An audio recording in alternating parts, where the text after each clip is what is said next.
Over to you, Joe. I just want to make sure I share correctly. So let's just share with audio, and we should. Joe, you're on mute. Okay. Right, we're going to have to share. We're going to have to share without sound. So as Okay. soon as you share with sound on Zoom, I hadn't realised this was Zoom, but it then mutes you and you can't unmute. Okay.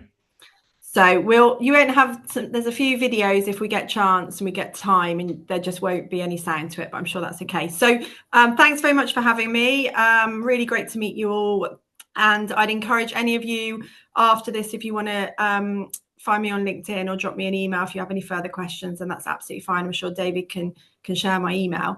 So I'm actually here today, whilst I work for the Royal Life Saving Society, I'm here today representing SimSpa, RLSS Swim England and UK Active to talk to you a little bit about the guidance for swimming pool technology.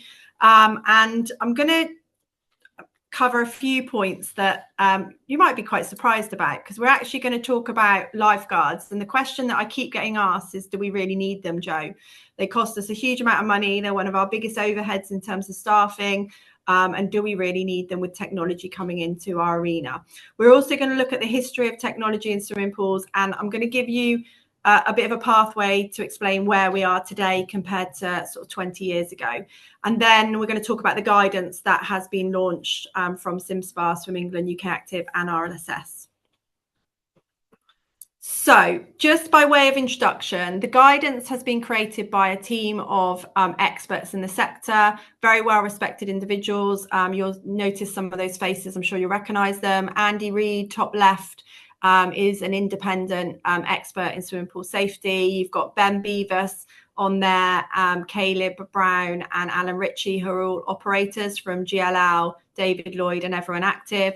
We've got two of the main expert witnesses from the industry, which is Ian Ogilvie and Andy Eben, as well as myself and Richard Lamburn. Richard Lamburn represents Swim England, and Caleb actually also represents UK Active because he's the chair of the Standards and Legislation Committee. So the eight of us got together about 5 years ago. It was actually, we were brought together by one of the technology suppliers who said to us that the industry doesn't really understand technology, and they're buying technology, but then they don't understand how to use it, and the industry needs some guidance. So the eight of us got together and created the guidance, and we've relaunched the guidance last month. So today I'll talk about that guidance. So the question is, why technology? Well, if you'd asked me that question 20 years ago, I think I would have said, well, it's just an added extra if you want to put it in and we don't really need it. But the more we find out about what happens in swimming pools, the more we do need to embrace it, because it will make our swimming pools safer. So thankfully, fatalities in swimming pools are extremely rare, like really rare. In 2023, we had 2 drownings recorded, but there's estimated to be another 4 to 6 fatalities that are linked to a medical episode. And whilst people do drown, most of the fatalities in swimming pools are medical episodes, so cardiac events, seizures, brain aneurysms, things like that, that cause the person to then sink in the pool and therefore they drown. Those in difficulty through medical conditions present very differently. And we did some work a little while ago, and I'm going to play this video, which hopefully will play for you all. We did some work and we actually recreated 6 fatalities in swimming pools. And the reason we've done this is to try and help lifeguards to understand that they're not going to see someone that shouts for help and waves their hands. And this particular incident went on for about 2.5 minutes once the individual started to go under the surface. And you can see here, she was swimming normally. And this is a direct recreation of what actually happens. And then she starts to sink under the surface, but she continues to move. So if you think about a lifeguard looking at the top image, at this point, they're not going to be alarmed because it's someone having purposeful movements underwater and looks like they're very much swimming. So it started to make us realize that actually it is quite difficult for lifeguards to spot everyone in difficulty, because everyone behaves in a very different way. So let's talk about lifeguards' ability. Lifeguards are human. So, and this is a very one-way presentation, but I'd ask you all to think about when you last drove a long journey on the motorway. And there's probably a very high chance that you, at some point in that journey, thought, oh, am I at junction 10? Or have I gone past junction 10? Or have I missed the sign to such and such? And quite often we drive off the drive and think, did we lock the front door? Or did we put the dog out where the dog goes when we're at work? And just little things like that. Or did I pick up the milk in the supermarket? And that's because we're human and we make mistakes and we forget things, and that's just normal. So we're putting lifeguards who are humans in a very hot, noisy, humid environment, which we know is difficult. And when we looked into this, there's guidance for the individuals that work in European airports. When they're looking at your suitcase going through the scanner and they're looking at, is there anything dangerous in there? They can only stay in that location for 20 to 30 minutes because it's so intense, and they want to make sure that the individual isn't going to miss anything. So we are absolutely committed at RLSS to conducting research. And one of the things we went through a few years ago is actually looking at the lifeguard's ability to spot hazards. And I just want to talk to you a little bit about a research project, which I think will make you understand why technology is probably something that as an industry we need to embrace. So we're really proud that we work with the King's College London and the University of Chichester. And we conducted a project that was called Bobbing Along. And essentially what we looked at is 32 bathers in a swimming pool, and we looked at the ability for lifeguards to be able to spot when one of those person disappeared under the surface. So there was lots of different durations and different number of bathers, but essentially this was the video. Now you're all probably looking at this thinking it's an animation, Joe, it's quite difficult. This isn't what a swimming pool looks like, but we did redo this study with an actual swimming pool. So I want to reassure you that we validated it with real life at a point. So what the lifeguard had to do is they had to scan this swimming pool for 60 minutes. And if they saw somebody disappear, they had to press a buzzer on their finger and they had to just say, point to where the person was, and that was recorded down. The lifeguard was in a lab environment, so a scientific lab environment. They were close to the screen so that it was similar to if they were having to scan a swimming pool, and they wore eye tracking software so we could see what they were actually scanning. And the results were really interesting. So I'll explain this in quite a bit of detail so you understand it. So on the left-hand side, you've essentially got the percentage. So you've got from 0 to 100, and this is the amount of lifeguards that actually identified the person disappearing. Across the bottom, every segment, so 1, 2, 3, 4, 5, is a 5-minute segment. And in each 5-minute segment, one of those swimmers disappeared under the water. So in the first 5 minutes, when the swimmer disappeared, if the lifeguard was experienced, pretty much all the lifeguards identified that person. But if the lifeguard was a novice lifeguard, a new lifeguard, newly qualified, under 2 months, actually only 60% of them spotted the person disappearing over the surface. We then did another project to look at how do we improve that. And I don't know how close any of you are to lifeguard training, but the lifeguards now go through training on their course to become better at spotting hazards. And we've actually closed that gap. So now new lifeguards are up here as well, which is great. What you see over the course of 30 minutes is the ability for a lifeguard to spot the hazard drops.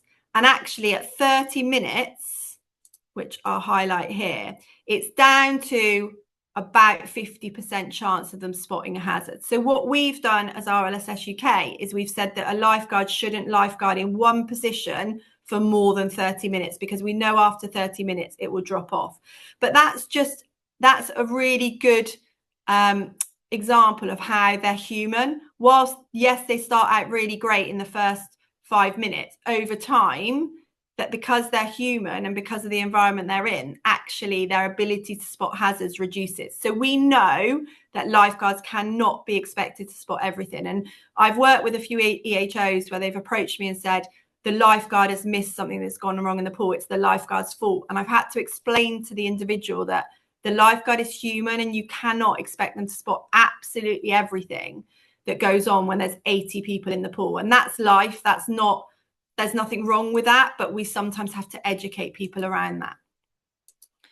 And this was how we validated it in a real life situation. So we redid the study using a real pool with real people, and the results were exactly the same. So just to put that in context, that we know lifeguards are not 100%. They can't see everything all the time. They are human, but they are really, really important. They identify hazards, prevent accidents, and educate pool users. So they're really good at looking at what's going on in the pool and maybe saying to the little child that's about to run out the change room straight into the pool without their parents, stop there, wait on the side. Or the child that's about to backflip in shallow water, blow their whistle, please don't do that, it's not allowed, and you'll really hurt yourself. They are also amazing at when somebody is in difficulty, or when someone identifies that somebody else is in difficulty, they react, they rescue, they recover, and they resuscitate or give first aid. None of which on that list technology could do alone. And I've put a funny slide in here because somebody said to me, but we can get to the point where technology can do everything. And I said, the only way you'll do that is if you get a giant grabber on the pool ceiling, that when the technology identifies something, the technology gets the grabber to go down and pick someone up and put them on the side. But you'd still need someone to give first aid and CPR. So we're never going to get to the point where we don't need lifeguards. It's just whether technology can get us to the point that we don't need as many, and we can work in a better way because technology is helping us. So technology is absolutely everywhere we look. Everywhere you guys go on a daily, weekly, monthly basis, you will interact with some form of technology, whether that's turning your phone on, whether that's shopping at your local supermarket, whether that's watching football at the weekend, or even going to the coast and swimming in the sea when there might be rip currents. But technology is everywhere. And as an industry, we're quite behind on embracing technology. We embrace it in other areas of leisure, but not necessarily in the swimming pool. So a little bit of history. So in 1999, technology came to the world of swimming pools in the UK, and we had a system that detected stationary objects on the bottom of the pool, which at the time we thought was amazing, but essentially it detected anything. So you dropped a pair of goggles, the alarm went off. You left a brick in the pool from the diving session, it went off. You left a mannequin in there from lifeguard training, it went off. Or the shadow was cast from the roof when the sun was in a certain position, and the system thought that the shadow was a stationary object on the bottom of the pool. So technology evolved, and in 2023, we had systems that tracked swimmers, learned behaviors, and detected abnormal behaviors. But moving on to 2025, we've still got that system in the middle, but we've also got systems that detect from the surface to the pool floor and collect data on pool use. And people say to me, data is key. And we have so much data across our facilities, but actually in the pool, the data is extremely weak. So we've now got that coming in as well, which is brilliant. So we've got some fantastic technology available. It supports lifeguards. It enhances safety without a doubt because it provides an extra layer of safety. It also provides swimming pool operators with a solution to manage blind spots and design challenges, because we know we have design challenges. Architects love to design our swimming pools with lovely walls of glazing, which is fantastic when you drive by and look at the lovely swimming pool, or even when you're swimming at somewhere like the Vale of White Horse and you're swimming a length and you're looking out over beautiful countryside. But we know as operators that's difficult because it causes challenges for lifeguards being able to have visibility. We also, with the systems we have, we can provide data on swimming pool use, and we can have the opportunity to manage overhead costs. And that's about looking at the amount of risk. Like I always talk about in managing safety in swimming pools, if you've got a 6-lane pool and the guidance in managing safety in swimming pools says you need 2 lifeguards. So on a Saturday afternoon, you've got 80 kids in the pool, you use 2 lifeguards. But on a Tuesday morning, when you've got 12 people swimming up and down, you still need 2 lifeguards, which to me is crazy. Whereas technology may give you the opportunity to look at it differently and assess the risk and actually still have your 2 lifeguards when you've got high risk sessions. But when you've got low risk sessions where you've got the data to show the number of incidents, etc., is actually you use technology as well as one lifeguard for your control measure. So it just allows us to look at things differently. So we've got 4 systems in the UK, and I've embedded videos at the end of this presentation, but if we have time, I'll play them. If not, I'll make them available to you via David, but they just give you a bit of an insight into the 4 systems. There are other systems, but those are the 4 systems that are used in the UK. We've worked with all 4 of them. They're all fantastic. They all have a different approach, and I believe that with all of them, every single swimming pool can have technology. So they all offer something a little bit different. So let's talk a little bit about the guidance. So historically, guidance has been really limited. HSG 179, Managing Safety in Swimming Pools, explains the types of systems, but that's it. That's as far as it goes. And actually, it was published in 2018, and systems have changed quite a lot. So it's even slightly out of date.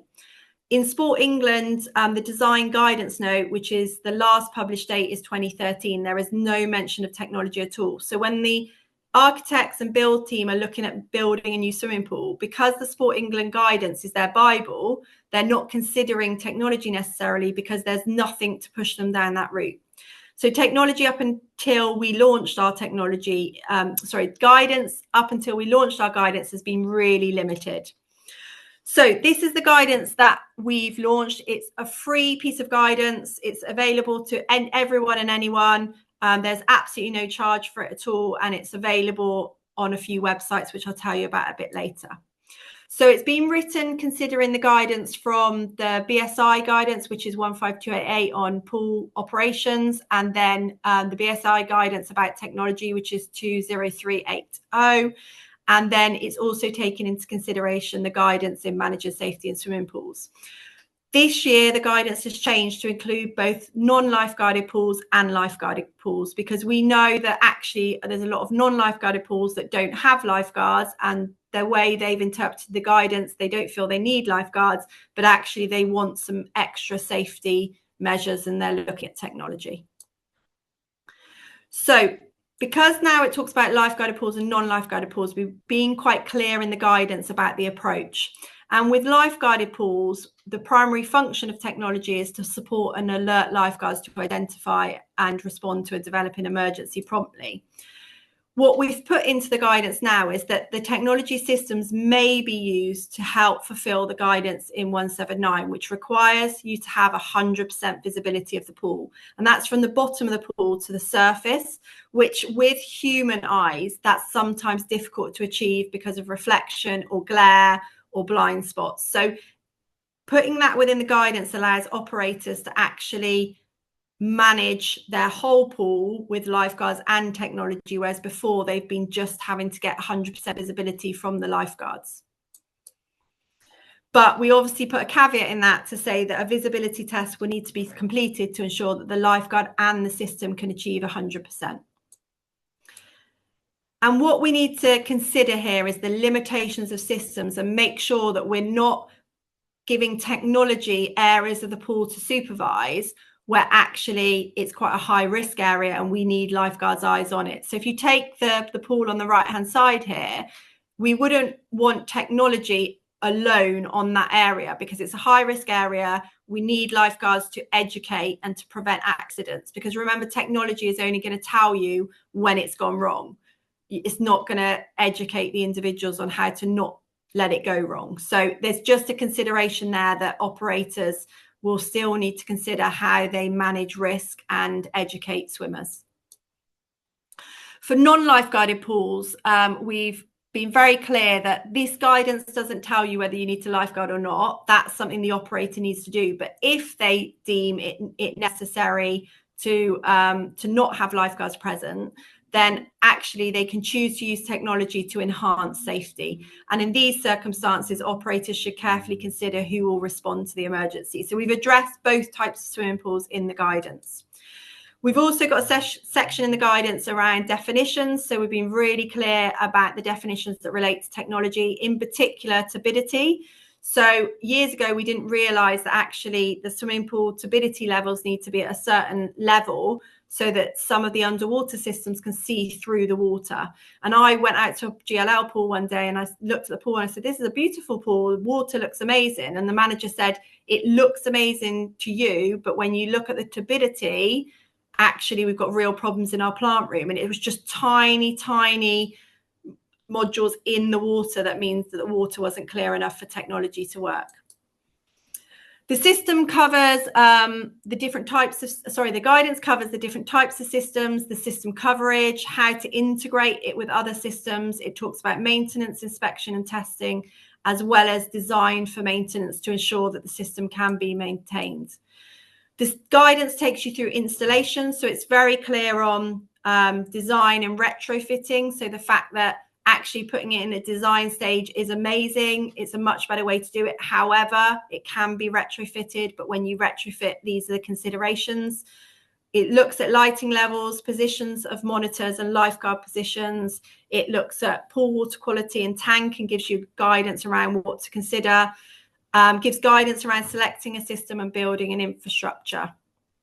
It also gives really good, clear guidance around the limitations and what you need to consider when you are both selecting and installing, because believe it or not, the color of pool tiles make an impact whether technology will work or not, water quality, blind spots. You might have movable floors or booms, accessible steps. Well, technology can't interfere with them.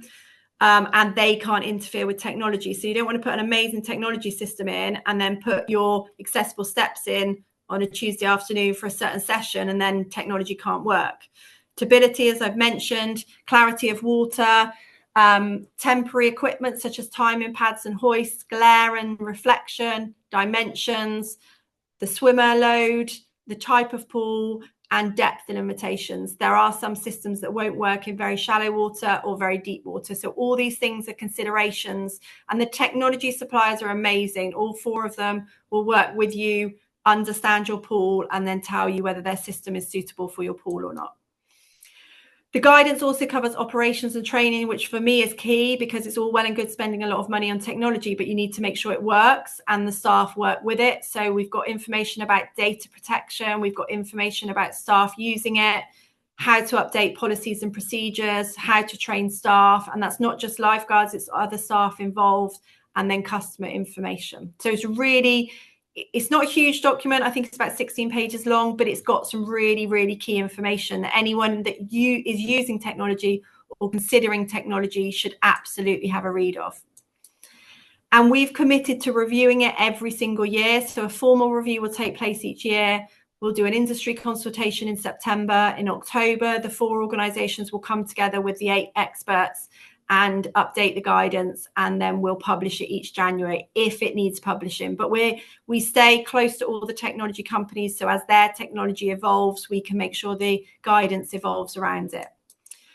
It's absolutely free. You can download it from RLSS website or UK Active website. Download it as a PDF and you've got it then, and then just be mindful that each year it will get updated. So that's sort of a quick overview of technology and the guidance. Do I have time, David, to play a couple of videos? Yes, you do. Lovely. So there won't be sound, unfortunately. So you might just have to all sing along. The nice thing is without sound, I can talk to you a little bit about the system. So this is PoolView Plus, PoolView Iris, which is a system that installs underwater cameras and supplies the lifeguard with a monitor of the underwater view. But what you see here is the system is monitoring anything that happens underwater, and you can see the yellow boxes are where the system is identifying there's a problem. This particular swimmer is submerged under the water, and the system has identified, the system is alerting the lifeguard, and the lifeguard can then check and respond to the emergency, which he absolutely does there. And just jump in. So that's one system. PoolView is a UK system. It's the only UK system. The other systems are all from abroad. So the next one is Angel Eye. So Angel Eye work in a slightly different way. So they have underwater and overhead cameras. So they'll use a different selection of cameras depending on the pool. They work in a very similar way. They track the swimmers, and they will then alert the lifeguard. They don't use monitors. They actually use watches for the lifeguards, but they can also use monitors as well.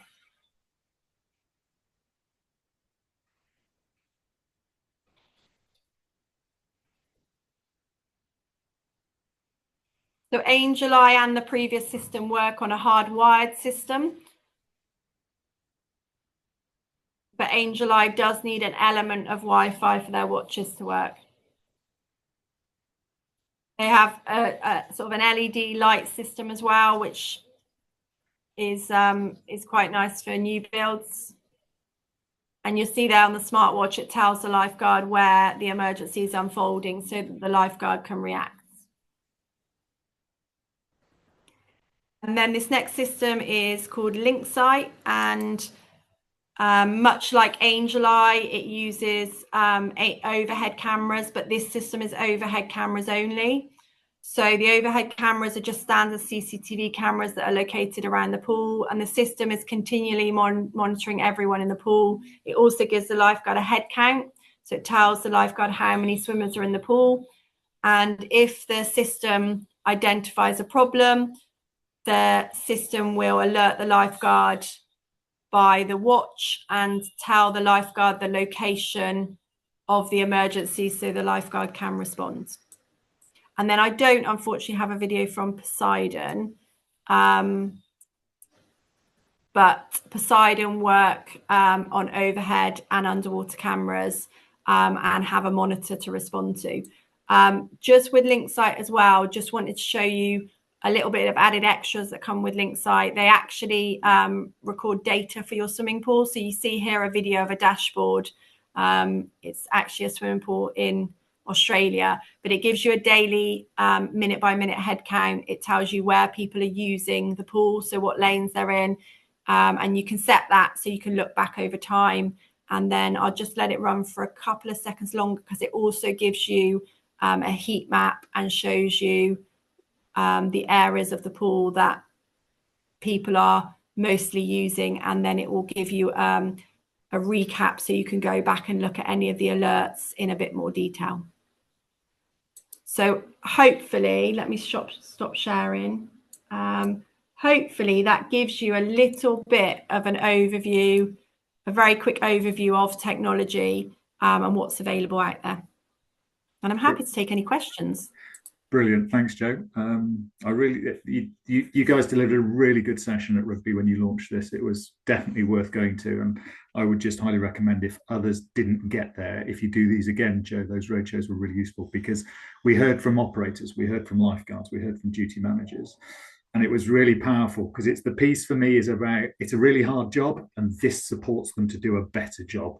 And that's the route that I think a lot of us would be taking around this, as well as looking at how we manage those bigger risk situations where we've got more people than perhaps the guidance tells us we need lifeguards for. So, Jo, thank you for that. Is there any questions from the floor? Does anybody like to ask anything? Anybody considering one of these systems at the moment? Andy King. Yeah, Dave. Yeah, no, thanks for that. That's really, really interesting. Yeah, there's across GM, I know there's quite a bit of interest going on. The question I've got is how many pools are being built with these systems built in from the outset now? Is that becoming the standard, or is it still a sort of added extra bolt on? No, I think we've now got to the point where organisations like Space and Place and some of the other organisations are actually asking the questions. They're almost asking the question at those design stages of saying, do you want technology? And almost saying, go away and see if you want technology, because now is the time for us to put it in. So we are, Andy, we're probably seeing about 90% of new builds. If they haven't got the full system, they've got the sort of casement and they're prepared for it. So if you think about the pool view system, because it's underwater cameras, they basically build everything in so that they can just be put in at a later date. So I would say 90% now are set up for technology, which is really good. Yeah, excellent. Good to hear. Thanks, Andy. Darren? I apologize, my Wi-Fi keeps going in and out, but what's the kind of ranging on cost, Joe, in terms of from what? Yeah, it's a really good question, and everyone always wants to ask it, but no one asks it. It really, and I know I'm not going to give you a perfect answer, I'm going to give you a range, but it ranges from sort of an initial 20k to get it in a pool to then a monthly cost of about £700-800. That 2 systems work off that model. The other 2 systems work off a model of investment of about 150 to 200,000 per pool, but then no ongoing costs. So it's it's a different approach. But what I say to everyone looking at tech, go and see all 4. There's 4, those systems are in the UK, so you can actually go and see all 4 being used and then look at the right system for you. Thank you. Thanks, Darren. Roland? That sort of answered my question.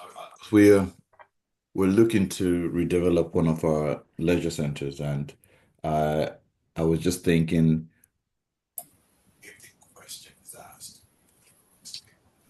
sell this, if we need this, what I was just thinking of the cost. What does that add to the building cost or the installation cost? I think you've said is it 150,000? So that's one model. The other model that 2 suppliers offer is about £20,000 to put it in, and then there's a monthly subscription cost, which is between £700 and £800 a month. But a new build, Roland, it's or even a sort of refurb, the installation costs can be a lot lower. Right. Obviously, installation costs are high when you've got to work around the swimming pool being in use, so you've got a sort of overnight works, etc. But as a new build, it's generally a lot cheaper. Okay, thank you. Thanks, Roland. Aidan? Thanks for that, Joe. That was really, really informative. It's the second time I've heard you speak about it because I'm really interested in it. So in terms of wave pools and slides, because obviously the 6-lane pool we have I can see the real use in that. But in terms of lifeguarding of those areas, obviously they're a higher risk. Is that being used anywhere in the UK at the moment with the overhead? Yeah, so it's really interesting because when you speak to all suppliers, wave pools cause them a little bit of a headache. But one of the suppliers has said, look, let's get it in a wave pool, because if we know its limitations, if we actually put it in and physically use it and we know the limitations, we can then show the limitations to other people that are interested. So we've actually put one of the systems in at, I want to say at Birmingham. It's a leisure pool around Birmingham. But Aidan, if you drop me a line, I'll let you know where it is, and then you can get in touch with the operator and pop over and see whether you can have a look. I think with all technology, it's got to evolve, hasn't it? So it might not be there yet, but over time, I hope it will evolve. The difficult thing is wave pools in the UK are there's not that many. So then it's not sort of one of their highest priorities to develop tech for wave pools. But I know I've seen one of the systems in action in a leisure pool, and it picked up lazy river. So it picked up moving water. And obviously some of the underwater systems will work in the wave pool, but it depends on the current and how the wave is formed, because if it's formed directly in front of the camera, then it will be a problem. And also if the waves affect turbidity because of the air in it, then that could always affect it as well. But drop me a line and I'll let you know where, and you can go and I'm with technology. I always say to people, go and speak to the operator. So speak to the technology suppliers, absolutely, but speak to the people using it, because they're going to tell you exactly what happens on the shop floor, which is what you're interested in, as opposed to somebody trying to sell a system, essentially. Brilliant, thank you. Thanks, Aidan. Julian? Yeah, we use Pool View in our 50-metre 10-lane swimming pool, and it's phenomenal supporting the lifeguard team. and it has enabled us to reduce the lifeguards for sessions. What I was wondering though is, is this sort of technology in the future going to be almost compulsory to support the lifeguards team? Because we've already recognised that the lifeguards can't support everything. So is that something that you're hearing from EHO saying, well, why aren't all the pools using it? It's a really interesting question. So there's two parts to this. Do I think it will become as common as defibs? Yes, I do. I think it's going to take a long time. I think it's going to be 10 plus years that we start to see this in every swimming pool. The interesting thing for me is there's been quite a few instances over the last couple of years where EHOs, if they've got knowledge of technology, because maybe they've been involved with a site where there is technology, just ask the question of the technology suppliers to say, if this had happened and your technology was in place, or if your technology was in place when this happened, would it have detected? And I think that will get asked more and more. And I think where you've got more than one facility and you've got technology in one facility and you haven't in others, that would probably be a question that would be asked, and probably not just from an EHO, but family members or legal teams, because you've got it in one. It's a bit like giving a fleet of cars to your staff, but only having auto braking for one of the members of staff, isn't it?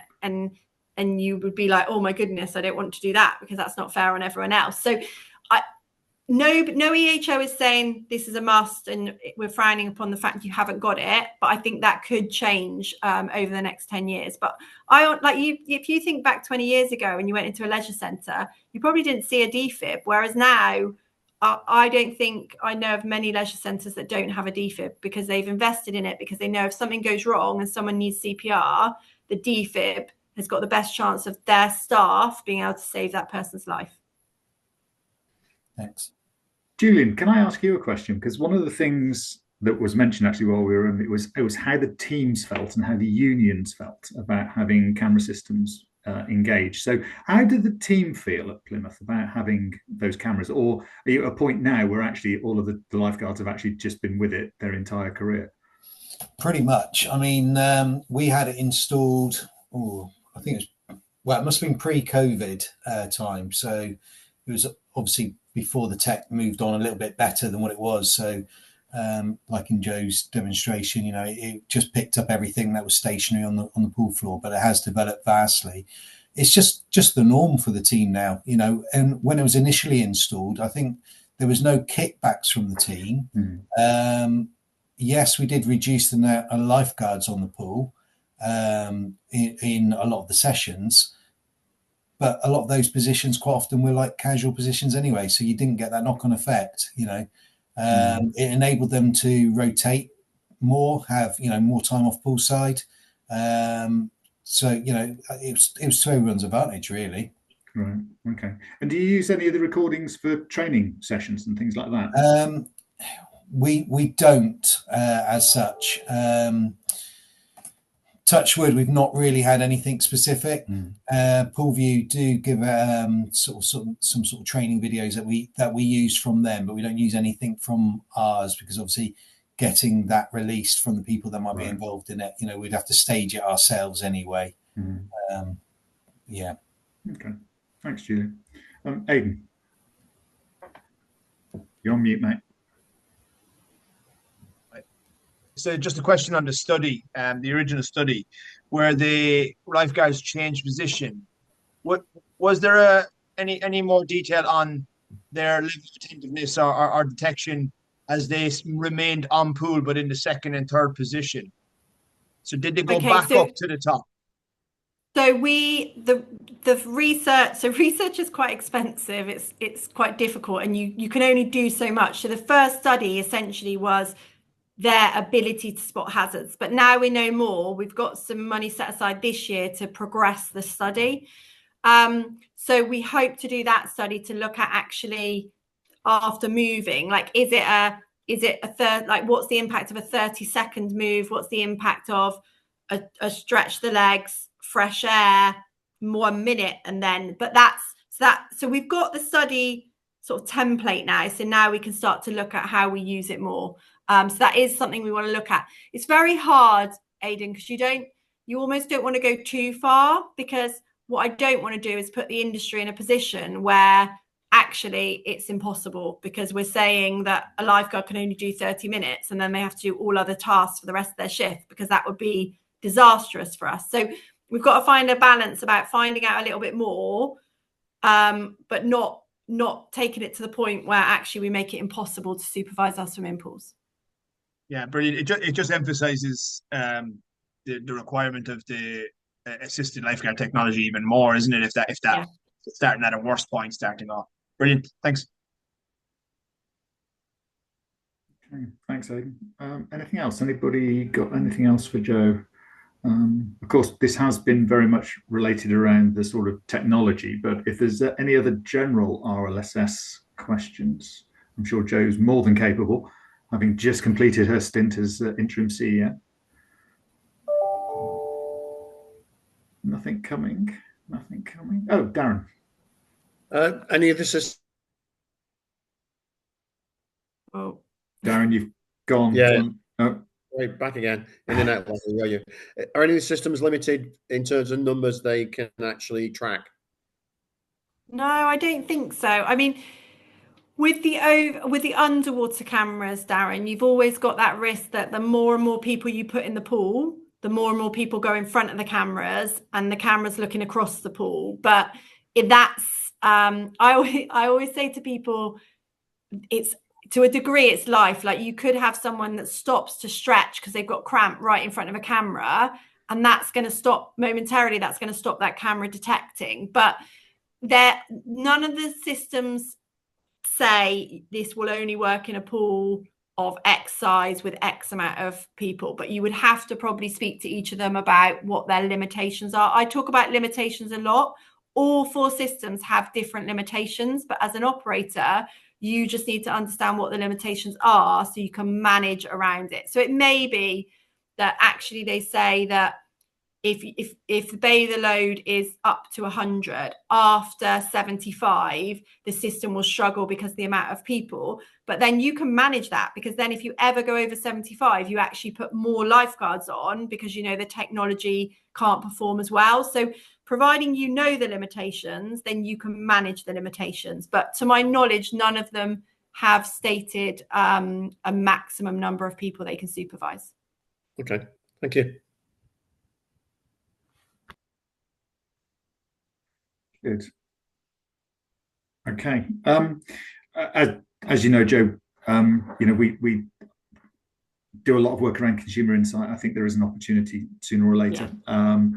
If anybody on the call is considering this move towards technology from lifeguarding and wants to think about what customers might think, what potential customers might think, we'd be quite interested in doing something together with Joe and our consumer panels, etc. So if you're getting close to making a decision and you want to know what your consumers or your potential consumers are thinking, we'd love to have a chat around some form of partnership that we can all do together.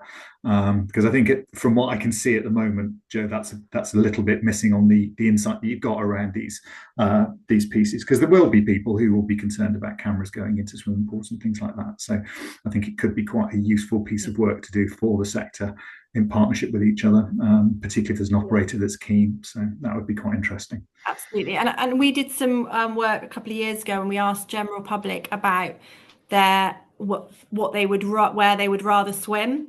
And actually, we were really surprised by the amount of people, and I've got the percentage somewhere, but the amount of people was very high that would have chosen a lifeguarded swimming pool. So they want to go where they're safe. So actually asking the public about, telling them a little bit about technology and then asking them about their thoughts around it would be, yeah. I mean, let's catch up on that, David, because I think we would love to. Joe, the reason for raising it is I think if we could do it in partnership with an operator who's considering it, I think it adds an awful lot of value to all 3 parties and then to the sector. Yeah. So, yeah. Okay. Definitely. Good. Okay. So if we've got nothing more for Joe, I will stop the recording.